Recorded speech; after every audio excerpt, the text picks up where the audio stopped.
hello guys दर्शक नमस्ते अनि म चाहिँ दाउजी भयो अभिषेक अनि यो चाहिँ दाइले मेरो फोन बनाउनु गर्दै हुनुहुन्छ आज हिजो म गर्थेँ तर होइन यस्तो बनाएको छु क्या मैले चाहिँ फोन चाहिँ दुई टुक्रा बनाएर पनि अनि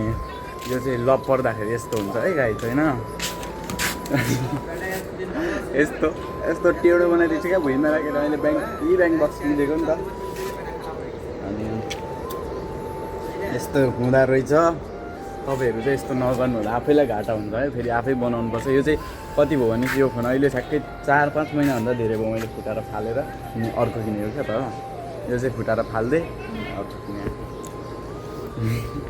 यस्तो त यो फोनको हालत दुई टुक्रा भएछ अनि यस्तो डिस्प्ले निस्केर बाङ्गो न बाङ्गो यस्तो टेढो न टेढो छ क्या फेरि यो दाइ चाहिँ यहाँनिर हुनुहुन्छ अनि अब जानुलाई तयार हुँदै कस्तो मधुरो न मधुरो आउँछ क्या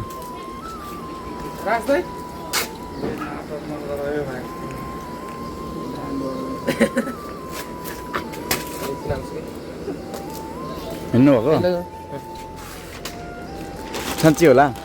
मलाई लग्नु न त मलाई लानु मलाई लानु न क्या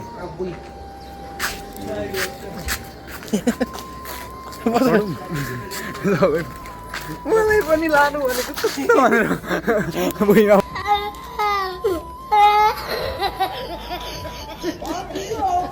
हस् 150 भन्यो भने चाहिँ नबनाइ लिएर आउनु है 110-20 सम्म भन्यो भने मात्रै बनाइदिनु ल दाइ त्यत्रो महँगो त नबनाउने मलाई त्यसमा भएको खास चाहिँ युट्युब च्यानल चाहिएको हो क्या युट्युब च्यानल छ नि त त्यसमा अनि त्यही भएर मैले युट्युबमा भिडियो नै हाल्दिनँ अहिले त्यसमा राम्रो भ्युज जान्छ क्या मेरो त्यो आइडीमा चाहिँ अनि हेर्ने हो यस्तो यसले यो कतिलाई थाहा छ सिक्नु मन छ म भनिदिउँ यो स्क्याफोल्डिङमा आउनेहरूलाई चाहिँ यो चाहिँ जानकारी हुनु एकदमै आवश्यक त कुरा हो यो चाहिँ अब यो चाहिँ ग्ल्याडिङ अनि उयोहरूको लागि काम दिन्छ यस्तो हो यो चाहिँ हेर्ने हो म भनिदिन्छु ल यो चाहिँ घिरिङ भन्छ हाम्रोतिर चाहिँ होइन यो यसको चाहिँ त्यो काम गर्छ यसले चाहिँ यो त अब चक्का भइगयो हाम्रै भाषाले भन्दाखेरि चाहिँ होइन चक्का हो बोट हो यो स्ट्यान्ड हो जोइन्ट पिन हो यो 50 को पाइप हो यो होल्डर हो यो लेजर अनि यो ज्याक बोर्ड क्ल्याम्प बिम क्ल्याम्प यो पनि ट्याकै हो होइन जोइन्ट बक्स उता माथि छ double single round hammer spanner speed level अनि त्यो रस्सीहरू चाहिँ त्यो चाहिँ मलाई पनि थाहा छैन है अनि यसलाई चाहिँ बेस प्लेट भन्छ यस्तोहरू चाहिँ एकदमै थाहा हुनु जरुरी छ होइन स्क्याफोल्डिङमा आउनेहरूलाई चाहिँ यस्तो छ के छ दाजु ओइ सन्चै छस् नि त हामी फेरि दाजुभाइहरू यस्तो मात्रै छ क्या यतातिर चाहिँ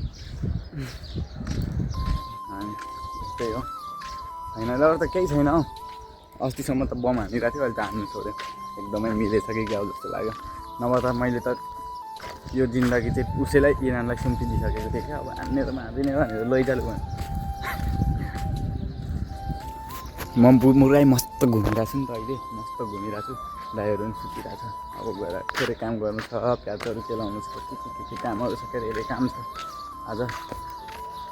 भर्खर उठ्यो नाटक गरौँ नउच्चाएर कुरा गरौँ हिँड्यौँ घुमौँ त्यस्तै हो मेरो काम आज